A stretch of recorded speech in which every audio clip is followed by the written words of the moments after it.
Hey everybody, what's up and welcome back to today's video guys. And today guys, I'm going to go ahead and be showing you how to go ahead and add pink here in FaceApp.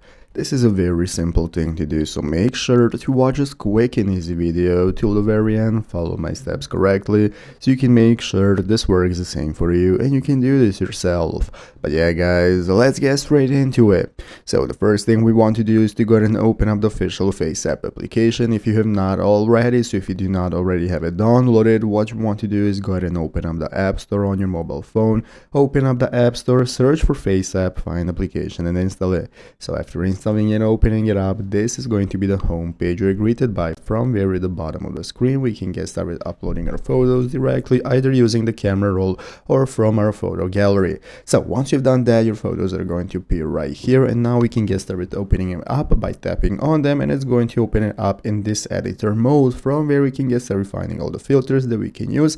So as you can see right here at the bottom screen, we can scroll to the right to find all the filters we want to use and how to get started changing hairstyles and hair colors. We are going to click on hair colors right here, and by clicking hair colors, it's going to enable us to change the color over here. So we're going to have blonde, black, and so on that you can test out, and if you're a female, it's going to give you different colors such as pink and so on. But basically, as you can see, a lot of colors are locked behind a pro subscription. So to be able to unlock them, you're going to have to purchase the pro subscription, after which you're going to go and be able to tap on them. You have the colored option right here for men, and if you're a female, you're going to have pink directly that you can choose right here, and that's how it's done.